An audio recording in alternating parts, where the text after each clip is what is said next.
मध्य प्रदेश की आर्थिक नगरी इंदौर में केंद्रीय बजट में अधूरी पड़ी हुई रेल परियोजनाओं को पूरा करने के लिए भारी बजट अलॉट किया है। शनिवार को केंद्रीय बजट के बारे में जानकारी देते हुए सांसद शंकर लालवानी ने बताया कि इंदौर में रेल कनेक्टिविटी को बेहतर बनाने के लिए 1452 करोड़ रुपए के बजट का प्रावधान किया गया है। इस बजट के जरिए महू से Sanawad broad gauge conversion, Indore Manmad rail line और इंदौर दाहोद और उज्जैन डबलीकरण परियोजना में गति आएगी।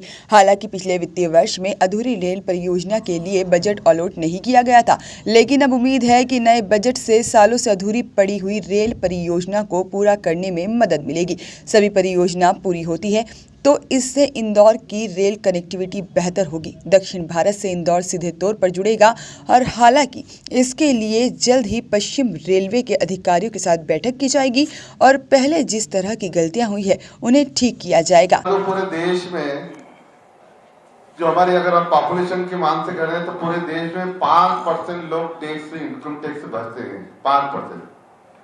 और जब इस बार मैंने आंकड़ा जब वित्त समिति के साथ बैठा था तब आंकड़ा मैं उनसे सुन रहा था तो 5% लोगों में से भी 3% ऐसे हमारे देश में जो अपना जो रिटर्न भरते हैं वो नील भरते हैं, क्योंकि उनको कहीं ना कहीं सरकारी व्यवस्थाओं में, लोन में या कहीं दूसरी जगह या रिकॉर्ड में दिखाना पड़ता है। तो 3% लोग नील, 5% में से 3% नील भरते हैं, बचे 2%। 2% में भी 1% से कम ऐसे लोग हैं जो मिनिमम टैक्स भरते हैं। अब टैक्स भरने वाले जो 5 लाख से ऊपर है वो 0.1% है, यानी 100 करोड़ का अगर 130 करोड़ का देश माने तो 13 लाख लोग भी नहीं है जो 5% से ऊपर टैक्स भरते हैं। पूरे विश्व में कोरोना के कारण टैक्स बढ़ा है और हमारा एक भारत ही देश है जिसने कोरोना के फ्री वैक्सीन के बाद भी और हेल्थ के क्षेत्र में इतना पैसा डालने के बाद भी कोई कोरोना का टैक्स नहीं लगा। दूसरे देशों में तो कोरोना टैक्स लगा। मुझे ध्यान है कांग्रेस के में बांग्लादेश का युद्ध हुआ था तो उस समय एक टैक्स लगा था बांग्लादेश के युद्ध का। उसका खर्चा इस कोरोना वैक्सीन से और हेल्थ के सेक्टर में जो खर्चा हुआ है कोरोना में उससे कम था, फिर भी उन्होंने टैक्स लगा। हमारी सरकार ने कोई टैक्स नहीं लगाया। तो इसलिए ये बात जरूर है कि टैक्स पेयर को एक सुविधा दी गई है कि अगर उनके रिटर्न में किसी प्रकार की कोई त्रुटि है, कुछ अगर गलती हुई हो तो 2 साल का समय सरकार ने दिया है, वो स्वयं उसकी त्रुटि को ठीक करे, स्वयं इसको करे। उसके लिए कोई भी आईटी की तरफ से ऐसा नहीं आएगा। लेकिन आईटी ने एक बात जरूर की है उनकी सुविधा के लिए कि जो आप रिटर्न भरते हैं इस बार आईटी भी आपको बताएगी कि आपने जो रिटर्न भरा है उसमें क्या कमी पेशी है, क्योंकि इस बार डिजिटल युग में सब चीजें अब आईटी के पास है। मैंने अगर कोई मोबाइल खरीदा है और मैंने अगर आईटी के उसमें भरा नहीं है तो आईटी वाले मुझे बताएंगे मेल करके कि आपने मोबाइल खरीदा, आप इस 5 स्टार होटल में गए थे, ये आपने खर्चा करा था, वो इसमें नहीं जुड़ा हुआ है। तो सरकार अब आपसे भी बात करेगी। पहले ऐसा था आईटी का नोटिस आता सब डर जाते थे, अब बिल्कुल फेसलेस कर दिया है। कोई अधिकारी आपके सामने नहीं आएगा, आपको मोबाइल पे या मेल के माध्यम से आपको जानकारी मिल जाएगी, आप उसको ठीक करके रहेंगे। क्योंकि ये आपकी और बीच सरकार के बीच में है। सरकार सबको नोटिस नहीं दे सकती। सरकार चाहती है कि हेल्दी एटमॉस्फेयर बने और आप भी जो टैक्स पेयर है वो टैक्स पे करें, यही सरकार की मंशा है। तो इन सब बातों को ध्यान में रखते हुए जो इस बात का बजट है, जो माननीय मोदी जी का मंत्र है सबका साथ, सबका विकास और सबका विश्वास और सबका प्रयास, इसी मंत्र को लेकर की बात करें हम तो 8 लाख करोड़ का लेन देन इस बार डिजिटल माध्यम से हुआ है। आज हम देखते हैं कि छोटा व्यापारी हो, किराने वाला हो, ठेला घुमटी वाला हो, क्यूआर कोड से भी पेमेंट हम देखते हैं। मैंने देखा है यहाँ पर इंदौर में फ्रूट के ठेले वाले भी क्यूआर कोड से पेमेंट ले रहे हैं। तो ये डिजिटल का जो युग आया है माननीय प्रधानमंत्री जी के नेतृत्व में, इसमें बहुत बड़ी क्रांति हुई है। दिव्यांगों के इस बार विशेष प्रावधान रखा गया है। 25 लाख दिव्यांगों को सहायता पहुंचाने के लिए एक पैकेज का घोषणा की है। इसमें विभिन्न प्रकार के कैलिपर और उनको जो उपयोग में आते हैं, चाहे कान की मशीन हो या दूसरी मशीनें हो, साइकिल हो, ट्राईसाइकिल हो, 25 लाख लोगों के लिए इस बार रखी है। एक बहुत बड़ा रिवोल्यूशन जो आने वाले समय में आना है वो है गति शक्ति मास्टर प्लान।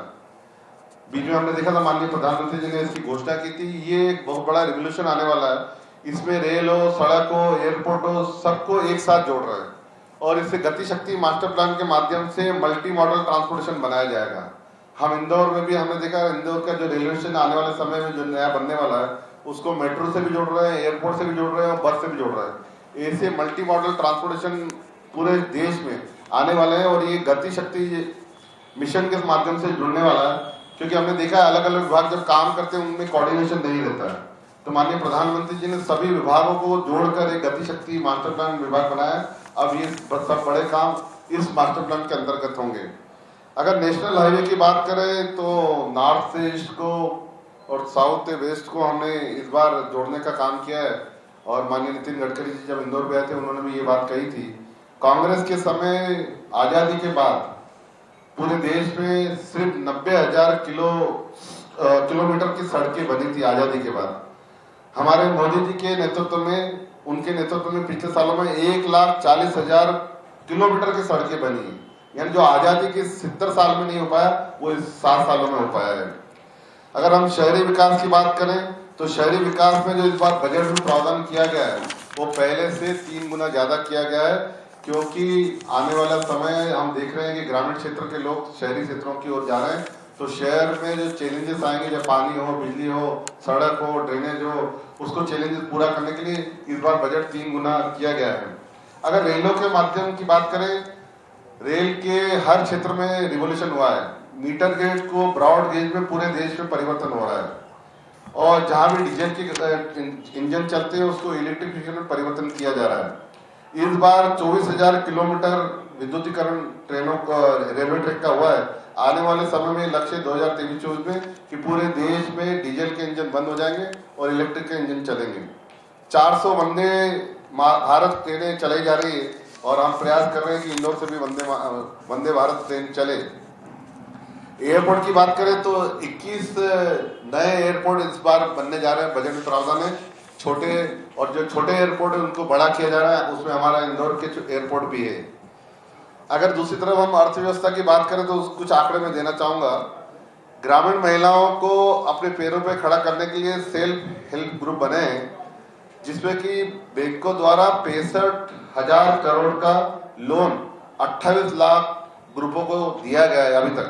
और हमारे देश में 80% छोटे किसान हैं और इस किसानों को सम्मान निधि हम देख रहे हैं माननीय प्रधानमंत्री दे रहे हैं। 11 करोड़ किसानों को 1,80,000 करोड़ सम्मान निधि अभी तक हम दे चुके हैं।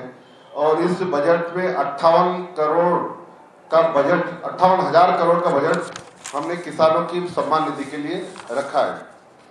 अगर ग्रामीण क्षेत्र के विकास की बात करें तो इस बजट में ग्रामीण के इंफ्रास्ट्रक्चर के विकास के लिए 1 लाख करोड़ का प्रावधान अलग से किया गया है। और जहां तक सिंचाई की बात करें तो 64 लाख हेक्टेयर सिंचाई और इस बार बढ़ने वाली है, ये इस बार के बजट में प्रावधान किया गया है। अगर ग्रामीणों की सड़क की बात करें जोड़ने के लिए, अभी तक के रिकॉर्ड में ये रिकॉर्ड रहा है कि अभी तक जो सड़कें बनती थी उससे हम कहीं आगे बढ़े हैं। 100 किलोमीटर प्रतिदिन ग्रामीण की सड़कें बन रही है। पिछले वर्ष 36,500 किलोमीटर सड़कें बनाई गई और इस बार भी लक्ष्य जो बची हुई सड़कें उसको बनाएंगे। एक बहुत बड़ा रेवोल्यूशन गांव में आने वाला है, हम देखेंगे आने वाले समय में, वो है ड्रोन टेक्नोलॉजी का। इस बार कैबिनेट ने ड्रोन टेक्नोलॉजी के लिए बहुत सारे विषय दिए हैं और बहुत टेक्नोलॉजी को लेकर हमारे मध्य प्रदेश में भी एक बड़ा रिवोल्यूशन आने वाला है। ड्रोन के माध्यम से अब किसानों को बहुत सारी सुविधाएं होगी। अब ड्रोन के माध्यम से किसान खेती में, हम देखते थे दवाई छिड़कने का काम जो मैन्युअली होता था वो ड्रोन से भी हो सकता है। किसान के अगर कोई फसल खराब हो गई तो ड्रोन से उसका मुआवजा, उसका कितना एरिया है, अब पूरी टेक्नोलॉजी के माध्यम से, ड्रोन टेक्नोलॉजी के माध्यम से ये गांव तक ड्रोन टेक्नोलॉजी जा रही है। उसके लिए सरकार ने बहुत सारे कदम उठाए हैं। आने वाले समय में हम देखेंगे गांव में भी ड्रोन टेक्नोलॉजी के माध्यम से किसानों को मदद मिलेगी। फर्टिलाइजर को देख के हम देखते हैं, बात आती है फर्टिलाइजर इस बार कोरोना के कारण जो ट्रांसपोर्टेशन में परेशानी आई, क्योंकि हम बहुत सारा फर्टिलाइजर इंपोर्ट करते हैं, लेकिन उसके बाद भी सरकार ने विशेष प्रावधान करके फर्टिलाइजर उपलब्ध, जिसको हम किसानों के लिए खाद बोलते हैं, वो उपलब्ध कराई। इस वर्ष फर्टिलाइजर के लिए 1,40,000 करोड़ का प्रावधान किया गया है और ये इसलिए किया गया है कि फर्टिलाइजर की पूरी दुनिया में जो रेट है वो बढ़े हैं, लेकिन हमने किसानों से बढ़े हुए फर्टिलाइजर के रेट नहीं लिए। सरकार ने सब्सिडी के रूप में वो दिया है, उसका जो आंकड़ा 1,40,000 करोड़। अब इस साल जो उन्होंने फर्टिलाइजर के लिए जो सब्सिडी रखी है वो पिछले साल 69 करोड़ थी सब्सिडी, जो इस बार 1,500 करोड़ को प्रावधान बजट में किया गया है। भारत विश्व का तेजी से बढ़ता हुआ अर्थव्यवस्था का देश है और इस बात का इससे प्रतीक होता है कि लगातार पिछले महीनों में हमारी जीएसटी 1 लाख से ऊपर लगातार हो रही है और गत माह में जो जीएसटी गई है वो 1,40,000 करोड़ के आसपास गई है गत माह। इसका मतलब जीएसटी लगातार बढ़ रही है और अर्थव्यवस्था भी बढ़ रही है। हमारा जो विदेश निवेश आया है इस वर्ष वो 48 बिलियन डॉलर का विदेश निवेश आया है और हमारी जो विदेश मुद्रा है जो अभी हमारे पास है वो 630 बिलियन डॉलर है, जो अब तक की सबसे ज्यादा विदेश मुद्रा है। अगर हम एक्सपोर्ट की बात करें तो इस बार एक्सपोर्ट 300 बिलियन डॉलर का एक्सपोर्ट हुआ है। अगर हम रुपए की बात करें तो 20 लाख करोड़ का एक्सपोर्ट इस बार हुआ है, जो कि पिछले साल के एक्सपोर्ट से 1.5 गुना ज्यादा है। तो निश्चित तौर पर विदेशी मुद्रा हमें मिली है। अगर छोटे उद्योगों की हम बात करें तो एमएसएमई को देखे, हमने कोरोना के समय हमने देखा कि केंद्र सरकार ने 3 लाख करोड़ रुपए के लोन की व्यवस्था की थी और उसको बढ़ा के उन्होंने 4.5 लाख करोड़ की योजना बढ़ाई थी। इस योजना के माध्यम से 13.5 लाख यूनिट जो कोरोना में बंद होने वाले थे छोटे, वो जीवित हो रहे हैं और उसमें 1.5 करोड़ रोजगार, अगर कोरोना में ये यूनिट बंद हो जाते तो 1.5 करोड़ लोगों को रोजगार से वंचित रहना पड़ता। उसके लिए सरकार ने 4.5 लाख करोड़ रुपए देकर हमारे युवाओं को रोजगार बचाया है।